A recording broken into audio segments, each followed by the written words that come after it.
मावळ तालुक्यातील अतिशय प्रतिष्ठेची गट मानला जाणारा म्हणजेच कारला खटकाळा गट, या गटामध्ये सध्या आपण आहोत। आपण या ठिकाणी पाहिलं तर आई एकविरेच्या चरणी या ठिकाणी दर्शन घेण्यासाठी या ठिकाणचे उमेदवार आलेले आहेत। जिल्हा परिषदचे असतील किंवा पंचायत समितीचे असतील, यांनी आपल्या प्रचाराला देखील आज या ठिकाणी सुरुवात केलेली आहे। आई एकविरेच्या चरणी प्रचाराचा नारळ फोडलेला आहे आणि अतिशय प्रतिष्ठेचा मानणारा हा गट या ठिकाणी आहे। आपल्यासोबत बाबूराव अप्पा वायकर आहेत, भाजपचे ज्येष्ठ नेते आहेत। काय सांगाल, नक्की प्रतिष्ठेचा जो गट आहे तो तुम्ही लढवत आहे, मोठ्या संख्येने तुमच्यासोबत लोक आहेत, काय सांगाल, नक्की काय वाटतंय?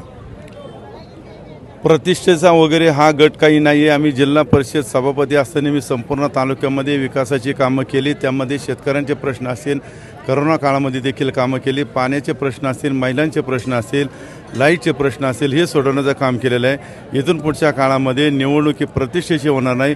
आमचं पॅनल भारतीय जनता पक्षाचं आशाताई वायकर आणि रंजनाताई गायकवाड हे भरघोस मताने निवडून येणार आहे, अशी आम्हाला खात्री आहे। आपल्यासोबत जिल्हा परिषदच्या उमेदवार आशाताई वायकर आहेत। काय सांगाल ताई, कुठलं विजन घेऊन आपण उतरलेला आहात?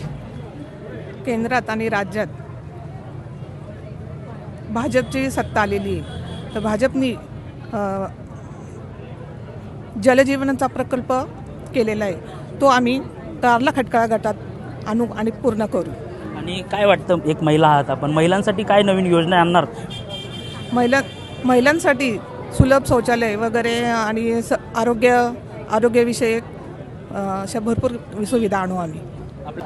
आपल्यासोबत रंजनाताई आहेत। काय सांगाल, कशा प्रकारे कुठलं विजन घेऊन आपण उतरलेला आहात? शेतकऱ्याचे प्रश्न सोडवणार, आमच्या इथे जे काही गैरसोय होती ती सोडवणार, महिलांचा प्रश्न सोडवणार आणि पाण्याचा सोडवणार। नक्कीच या ठिकाणी आज भाजपने प्रचाराची सुरुवात केलेली आहे। प्रचाराचा नारळ आई एकविरेच्या चरणी अर्पित करून फोडलेला आहे त्या ठिकाणी, आणि आज मोठ्या संख्येने जे मावळ तालुक्यामध्ये निवडणुकीची रणधुमाळी आपल्याला सुरुवात झाल्याचं या ठिकाणी दिसून येत आहे। पुढारी न्यूजसाठी मी सागर शिंदे, लोणावळा।